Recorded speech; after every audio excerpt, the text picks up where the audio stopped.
Tõmba teemi suurõsõle, seto korgõ kaasavara, hõbõplekist kujondami, hingehoitjast tarvilitsast, sõlõ altik sõna saava, muistse põlve peranduse. Tere! Seto sõlg. Seo sõlg on siis mul üks ka kuulus sinna varasemate sõle loominguhe. Diameetri on kuskil 20 sentimeetrit, valmistatu hõbeplekist. Hõbepleki tavaliselt see suur sõleast on 0,2 millimeetrit, see on siis nagu alla millimeetri siis, 0,7, 0,2 millimeetrit on hõbepleki paksus. Sirkliga lõika ringi, lõika plekikäärega välja ja siis seosõlg on siis nagu kohrutatu. Tuu tähendas, et siis on ütleme õnarusega puuklots ja siis sääl siis niimoodi ringiratast käü ja muudku kumervasaritega siis nagu toda siis vormi ringiratast liiguta seda plekki ja järgmist nagu venita siis seda järjest nagu korgembast. Ja oma siis mõne siis nagu kaubandusvõrgust või spetspoodist ostetu vasara haamri. Mõnedel on too haamri otsa kumerus on siis veidokene sääne nagu teravam, mõnel on väiksem raadius. Too siis vastavalt tüükäigus siis ongi, et millega siis venitas siis rohkem korgembast seda sõlge, millega siis vähembast. Vasarid on väga palju erinevaid, praegu siin on mõne 3 tükki. See on vesi nagu siin kumerus välja nagu käiatu või, aga neid on ka kaubandusvõrgus saia. No nii, see oleme väga pikalt ei keskendu. Ma panen jo kõrvale. Siis on niimoodi, et järgmine protsess ongi, kui on kumerus korgus on sõlel käe, siis on niimoodi, et siis on vaja too serv fiksiiri või nurga alla käända. Tuujast mõtli, et kus ma sealt tii ja löödse, et seto ahjupott on näituses, käepärane vahend. Et sellega on väga hää praktiline on teta. Löövad sõle suurusele vastava siis selle ahjupoti ja siis kummi või puuvasaraga siis kopsid selle peal nagu alla, sest kui ta on mingi, kus sa säänest suurust X saad mujalt on ju. Aga neid ahjupotti on väga eri mõõtmetega Setomaal igal puhul ja siis niimoodi käepäraste vahenditega olen ma noid siis niimoodi nakanud tegema ja väga hää abivahendi ahjupoti. Järgmine etapp on siis kupu. Niimoodi, et setosõlel on olnud siis kas vanaaegsel on olnud siis ütleme selle kumera pinna peal on olnud kas 4 korgust või siis kats. Väiksetel sõlgil seal on kas siis 1 rida või siis ole üldse. Ja siis ütleme, mis on märkäänty seol külel. Siin on siis olnud siis tavaliselt suuremba kupukese või mummu või kuski äkki kuts, ma ütle kupu. Et ne oma siis suuremba diameetriga kui siin ütleme selle kumerpinna peal. Seo jaost mina ole kasutanud kas siis oma vastava erineva diameetriga säänse punsli ja siis edimalt ma lõigi niimoodi, et on ütleme kõoklots ja selle ristlõikepind ja umbes nii nagu siin laua peal, nagu sa kaed, et hoia vasta ja vasaraga siis lüü pääle keerutraat. Et tavaliselt setosõlel on siis katest traadist, hõbetraadist, on siis tehtud keerutraat, et on ilu pärast, aga tõenäoliselt on ta ka tugevuse pärast. Graviirmise jaost on ma säänse olulise tüürista nagu stihli.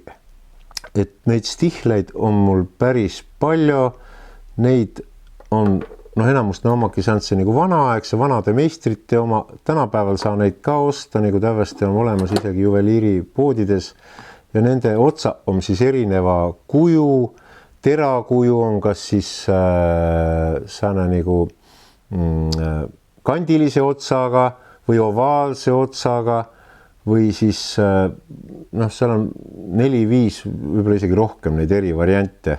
See on see padjakese eri suurustega, kuhu on siis liiv see.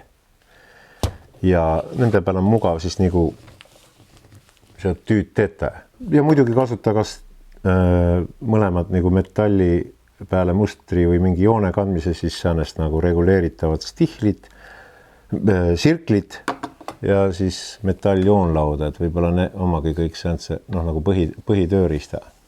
Üleval on siis kroon, päiksekroon, et ma tavaliselt alustagi siis nagu nendest põhikujundite põhijoone pane paika, päiksekroon, külgel on siis ka see on see tsõõri, mille sees on siis väga sageli on nagu katsakanna ja all on siis kattepäega tsirk, aga oma osadel ka ütleme, antud sõlel on siis hoopis nagu ka see päevering, päiksering ja siin on siis elulille kujund, mida on ka väga palju Setomaal kasutatud ja üle Eesti ka.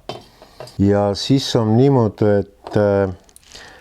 et üldiselt ma selle ülemise päiksekrooni valin niimoodi, et ütleme siin, kus on joodetu kokkose keerutraat keskel, et siin on jootekotus, siis ma arvestan, et pärast see sõle suu nõgel tule täpselt selle jootekotuse peale, et siis ta varjas selle ära.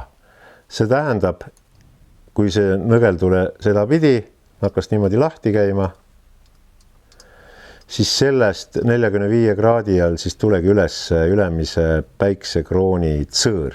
Ja siis ma kannagi siia niimoodi nüüd selle edimetse sirkliga edimetse kaare siis pääle.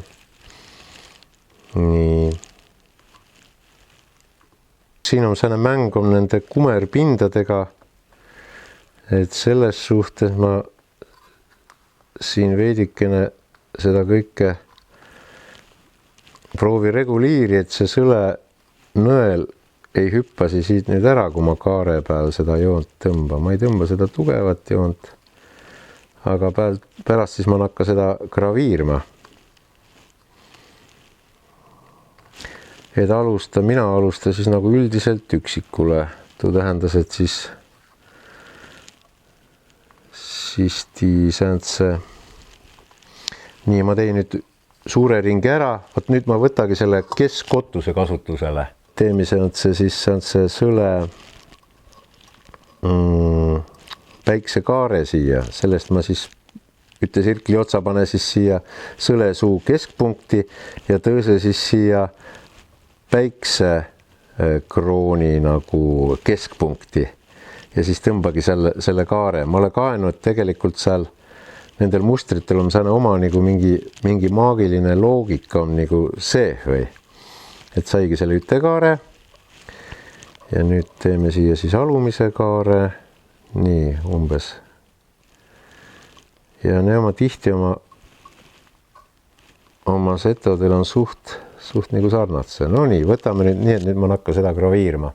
Ja ma nagu hoiagi selle tõõse kuraga ja pöidlaga hoiasin nagu see on nagu selline pidurit nagu siin vastah või. Et nüüd ongi siis lõikenurk ja nüüd niimoodi muudku vaikselt nakkasin sõitma seda etteantu juuntpite. Ja ne lõikelaastu, ne tuleb kõik siit laua pealt pärast kokku korjada. Üks asi, ega sa ei laska seda hõbedal kaotsi minna. Tõene asi, et kuna pärast käe või jala sisse satuse, kuna see nüüd kohegi maha sata, siis neid on väga rasse sealt ihosest kätte ka saia. Et siin on näete, et siin mul on kujunenud ka sääne nagu lemmik see tüürist, see graveerimisstihl on sääne lagja ja ma praegu kasutan õnne nagu üttenukka. Et tegelikult sa selle stihliga ka väga tõistmuudu joont, et ma pärast näüta. Niimoodi, nüüd sai soogaar ära, nüüd võta järgmise siit siis.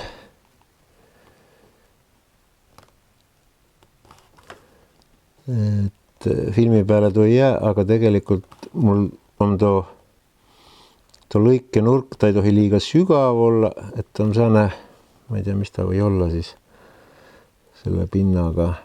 Kuna see on kaarpind, siis täpselt ei saa ju arvu. Praegu ta on terav.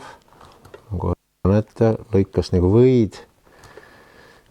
Kui ta ära nührasled, siis tu lõikejälg ei tule nii illas. Nii, nüüd on siis niimoodi, et sama stihliga teeme siis siia hoopis säänse, et sellega me siis niimoodi jalutasid pinda pite. Ja siis tekkis siia sääne sakiline pind.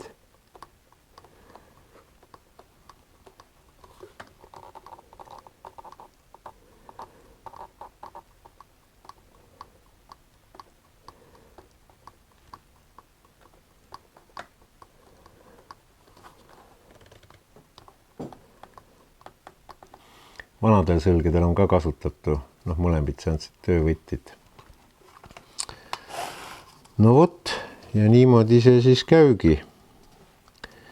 Ega siin midagi muud ei olegi, kui tule naada pista ja muudku graveerid. Joonista põhijoone ja siis joonista nagu tõõsekujundi, siis külgkujundi ja siis alumitse. Lisas siis nagu tüüpmustritele on ka säänsid väga erilisi mustreid. Näitusest on siis seal raamatuhom kaamel ja kaameli aja ja siis on ka sääne kerik ja ERMi kogutehe on, Eesti Rahva Muuseumi kogutehe on veel siis ka see nagu siis see paradiisipuu ja madu ja säänse asja. Ja siis ma kai, et väga põnev, et ei ole õnne kaanoni, vaid oma ka säänseid erandeid. Ja mina naksi siis, ma ei tea, palju ma noid sõlgi oled enne, oli siin viimasid aastaid kokku lugema, vast 100 ringi hiks või mitte väiksite sõlgidega. Ja naksi sama moodu sinna siis ka säänsid tõistsugumatsi mustreid lisama.